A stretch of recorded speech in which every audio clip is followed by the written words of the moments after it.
All right, let's move on to lecture 29. So in this lecture, and actually in lecture 32, we're going to talk about acids and bases. So acids and bases, well, part A, which is what you're started on right now, we're going to just talk about the general properties of acids and bases, like what makes something an acid, what makes it a base, kind of how do they behave. So that's what this part is going to be about. In part B, we're going to look at a definition, kind of a more formal definition of an acid and base.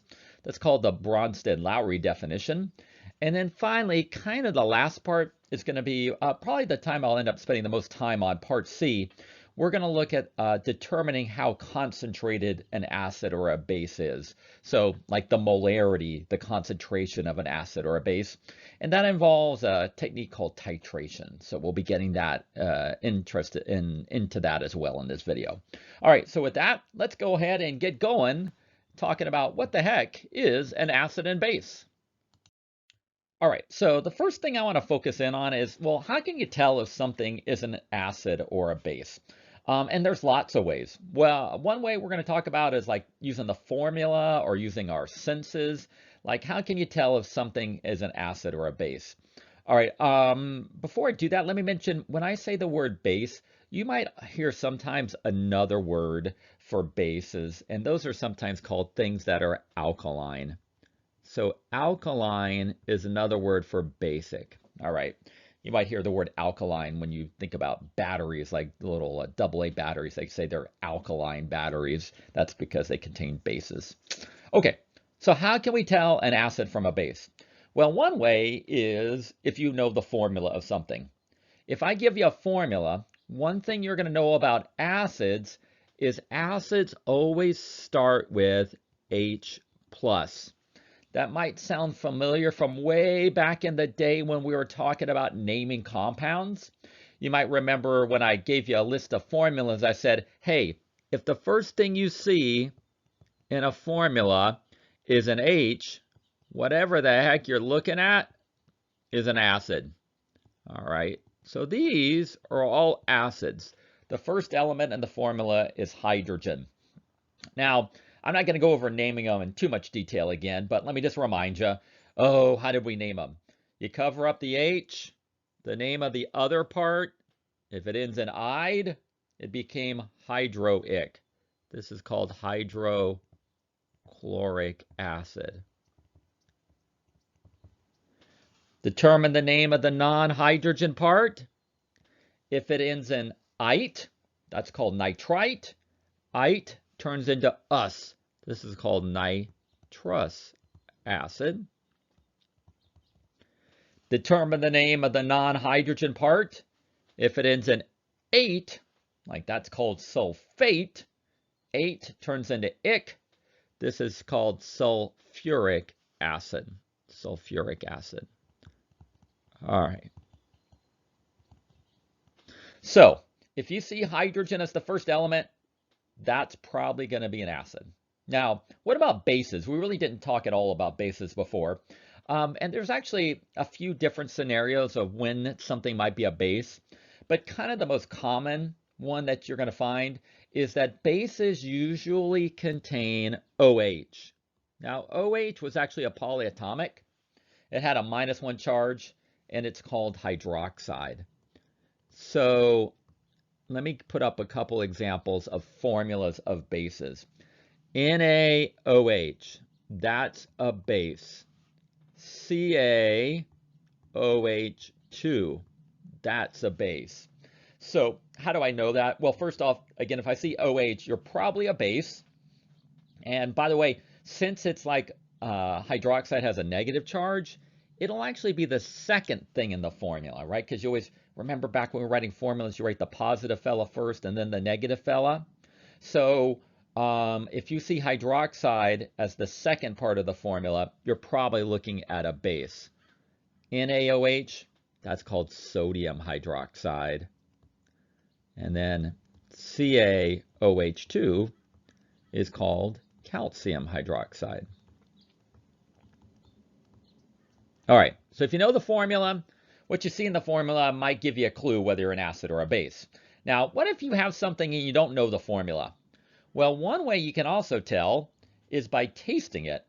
Now, that might always be a good idea, but if you eat food and it tastes sour, like a lot of fruit, like oranges and so on, they taste sour, that might be a sign that that fruit contains acids. Acids usually taste sour. Bases actually usually taste bitter. Now, it turns out humans don't typically like to eat a lot of bitter foods. So there's actually a biological reason for that, and that's because a lot of bases, or I should say a lot of poisons are actually basic. So over millennia, we've kind of trained ourselves not to enjoy bitter tasting foods because they often were like poisons. And so you don't probably eat a lot of bitter foods in your diet, but if you eat anything bitter, it probably contains a base. All right. Well, what's another way you can tell whether something's an acid or a base? Maybe you don't know the formula. Maybe you don't want to eat it. Well, another way you can do it is the way it feels. Acids tend to feel, actually, they tend to hurt. They tend to sting. So if you get an ant sting or you get, a bug bites you, the reason why it hurts when that bug bites you is because they're actually injecting acid into your skin. And when that bug bites you, that ant or that bee stings you, that acid makes us not, it hurts, right? Because it stings. Okay. Now, what about bases? Well, bases, the way they feel not always, I should say, but often they'll feel slippery. So there are exceptions to this, but bases generally feel slippery. All right, so we can use a formula to tell you if you're an acid or a base. We can taste them if it's safe. We can touch them if it's safe. Well, are there any other ways to tell acids from bases? Well, there is one more that I want to mention. And this way is what you might do in a chemistry lab. If you want to tell if something is acidic or basic and you don't want to risk touching it, you can use a compound called litmus paper. Now, litmus paper is just an indicator.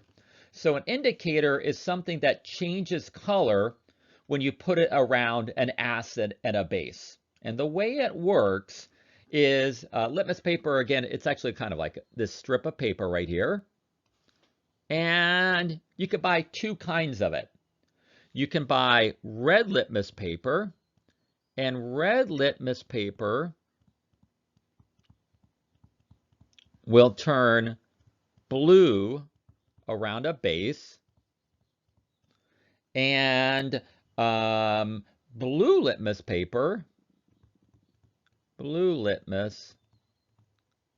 will turn blue litmus paper, oh, that's an M there, litmus paper will turn red around an acid. So red to blue, that's a base. Blue to red, that's an acid. All right, so with that, that's some general ways you can tell acids and bases apart. As we kind of learn about the properties of acids and bases, let me mention one more thing about them, and let's talk a little bit about some reactions they like to undergo. All right, so let's move on to that in just a second. Let me flip over one more slide here. Okay, one more thing I want to bring up as we kind of generally talk about acids and bases is, well, how do they react, right? Chemistry is all about how things interact in the world. So there's a couple of things that we tend to notice for acids. Acids tend to react with most metals, all right? They tend to react with most metals. Now, let me write out one of them. And if you're taking the lab, you actually did this, oh gosh, it would have been like 3 or 4 or 5 weeks ago, a while ago. One of the experiments in the lab we did was you took magnesium, that was like a little silverish wire, and you put it around hydrochloric acid. And you did this in a little test tube. Now, what happened in that reaction is it bubbled. And the reason why it bubbled is that it forms hydrogen gas. So that's what the bubbles were. And the other product we get in this reaction is we get magnesium chloride. So this is I guess we would call it a single replacement reaction. Oh gosh, I hate reactions if they're not balanced. You need to put a 2 here to balance it. And this is very common for acids. They react with metals and they tend to, well, I guess we'll write it here, to produce hydrogen gas. All right, there's one example. Now, there's other metals that do the same thing. Zinc does basically the same thing. Now, not all metals, there's exceptions, but generally speaking, acids react with metals to form hydrogen. All right, another reaction that acids undergo, they also tend to react with carbonates and bicarbonates. If you're taking the lab, you actually did this reaction too a while ago. So what do I mean by carbonate and bicarbonate? Carbonate is a polyatomic. This is its formula. Bicarbonate is another polyatomic. This is its formula. That's an H. Now, so there's always going to be another, part to this compound. It would be something like sodium carbonate or potassium carbonate or lithium bicarbonate. But if you have carbonate as part of a formula, acids react with that part of a compound. So let me put up a little example. So the one you did in lab a while ago is you took hydrochloric acid again, and you reacted it with sodium carbonate. And when you did this reaction in the lab, or maybe you didn't, either way, I'll tell you what happened. It turns into salt, and then it also turns into water, and it also makes carbon dioxide, which is a gas. So when these things react, the thing that you typically get, these also form a gas. Acids react with carbonates or bicarbonates to form carbon dioxide, actually, this time. Carbon dioxide gas. All right, let me show you one more. All right, what if I was to take, I don't know, it could be any acid. How about if I was to take, I should balance this one first. Let's put a 2 there, and then you need a 2 here. What's a reaction if it's not balanced? Useless, I tell ya. So yeah, that looks better to me. Let me show you one more. Let's say I was to take potassium bicarbonate and react it with nitric acid. Well, what we would get in this case, you would get, should be a 3 there, you would get potassium nitrate and water, and you get carbon dioxide. So the things that we have in common is that they always make carbon dioxide, all right? So an acid, how do I know that's an acid? Starts with H. Reacting with somebody with bicarbonate, yeah, you're going to get carbon dioxide. Just like up above, acid, how do I know it starts with H? Reacts with somebody with carbonate, oh yeah, you're going to get carbon dioxide. Now that second one, I need to balance it. Oh, actually, I think it's balanced already. Let me think that through. A potassium, two, carbon. Yeah, that's actually okay. All the coefficients are 1. All right, so that's a little bit about how we can tell acids and bases apart. It can be based on knowing their formulas or using our senses, our taste, or our sense of feel. It can be also based on using litmus paper, or it could be based on kind of looking at how things react with other materials. Now, all of this stuff is great, but we really want a better definition. So there's a better definition of what makes something an acid or a base. And the guy who came up with maybe a better definition of what do all acids have in common and what do all bases have in common was a guy by the name of Arrhenius. So let's look at his definition, which is going to help us understand again what tells you got an acid, what do they do, and what tells you got a base, what do they do. All right, I'll flip over and let's talk about Mr. Arrhenius and what he said. All right, so Mr. Arrhenius, he lived about 100 years ago. He was a Swedish chemist, and he came up with a definition of how acids and bases are different and how they behave. And his definition really, his theory, has to do with really what do they do in water.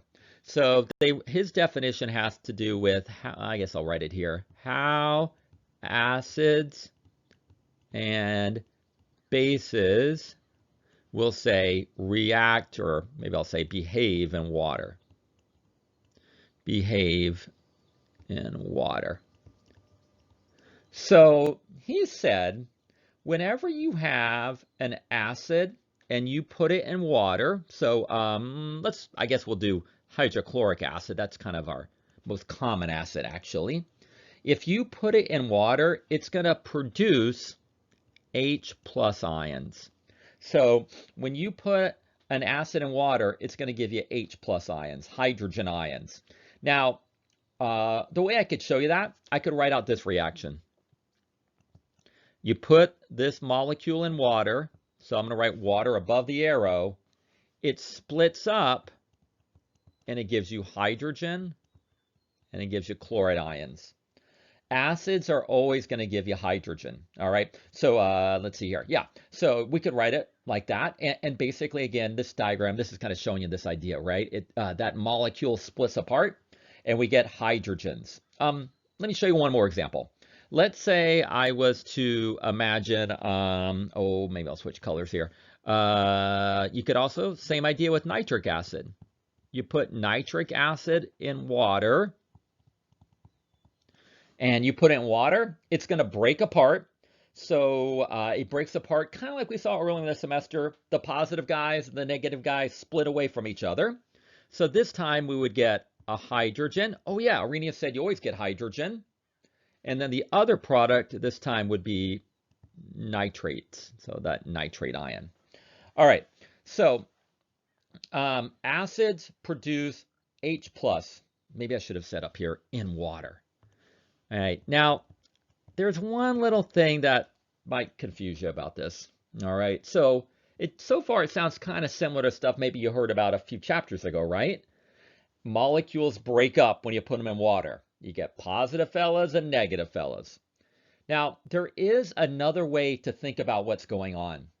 So sometimes, some books, and even in this class, in some situations, when I say, hey man, tell me what this acid does in water, this might be the way you see it drawn out, or I might draw it out. I just show the acid breaking apart. But there's going to be other times where it's going to be kind of useful to kind of represent what's going on slightly differently, and actually slightly more accurately. So another way to show you what acids do in water is we can show that the acid is actually reacting with the water. What do we get when it reacts with water? So we can also think of this process as that hydrogen, it doesn't just break off, it actually hooks up with the water, and H2O turns into H3O. H3O. Now, I'm going to write it up here because I need a little more room. H3O, that actually has a name you're going to hear a whole lot in this chapter. It's called the hydronium ion. Hydronium ion. All right, so you would get H3O, and the other product, right, the HCl, it's losing its hydrogen, so the part that I haven't said anything about, the other atom that's still around, you would still get that chloride ion. All right, so there are two ways of kind of thinking about the same process. The bottom one, the bottom way, the way I just wrote, is actually a little more accurate. But the top way, sometimes we kind of write it the top way too, where we just show it breaking up, the acid just breaking up. All right, let me do the nitric acid. So another way of envisioning what happens when you put nitric acid in water, you could also think of it as it actually reacts with the water, and the hydrogen from the acid actually joins up with a water molecule to give you hydronium. And then the other product, every atom's got to be accounted for. You can't lose atoms.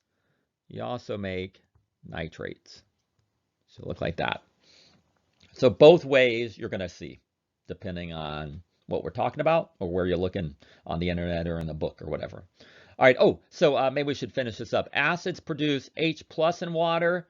You could also say, another way of thinking about it, they make hydronium in water. All right. Okay. What about bases? Well, bases, the way we think about what they do, bases break up and they turn into OH in water. They form something. All bases form the same thing in water.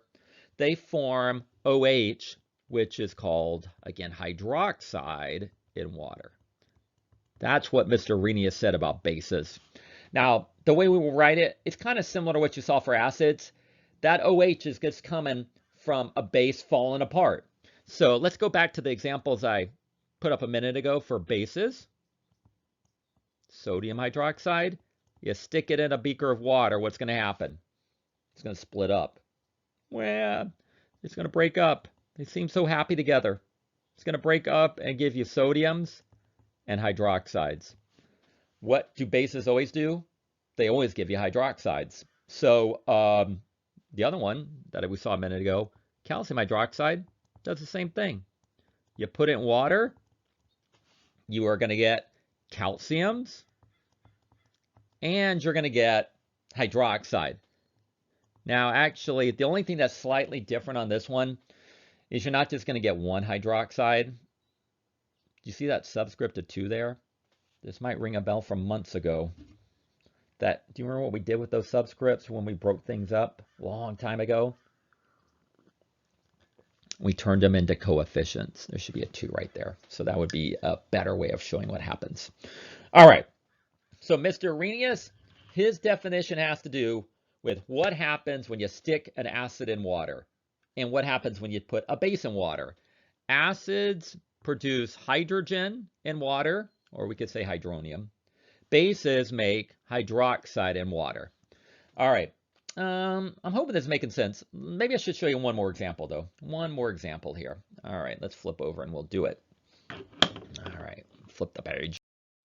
All right, one more example on these lines. It says, complete these 2 equations showing how perchloric acid ionizes in aqueous solution. So what is that saying? Well, it's just a fancy way of saying, tell me what happens when you put it in water. All right, and I've showed you for an acid, there's 2 ways to kind of think about it. One way is including water in the reaction, and the other way, we just kind of think about it breaking up in water. All right, so for the breaking up in water example, that's like water not being included as a reactant.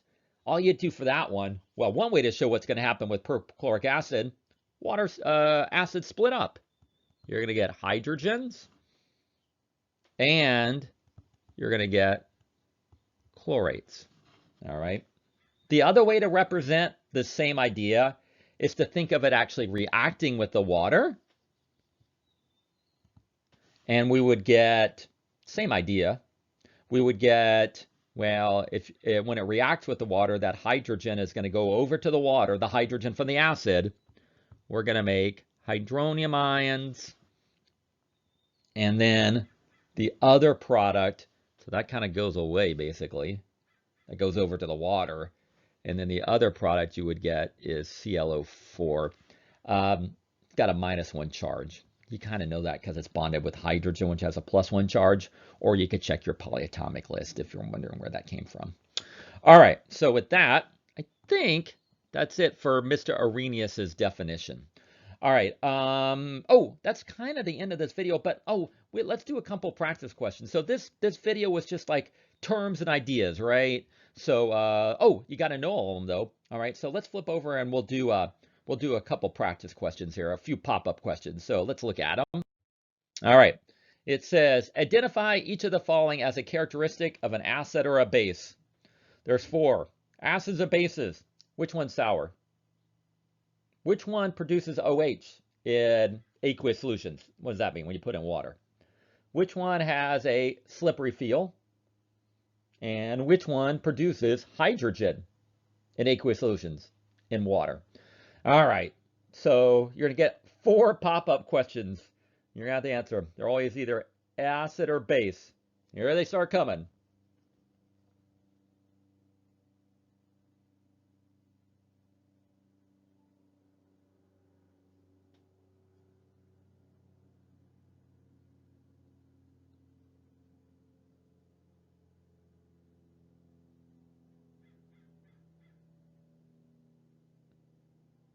All right, I hope that made sense for you. If not, you can let me know. I'll help you out. So that's it for part A. Let's move on to part B in just a minute. We'll finish this video up. I hope you're doing well. Let's move on to part B.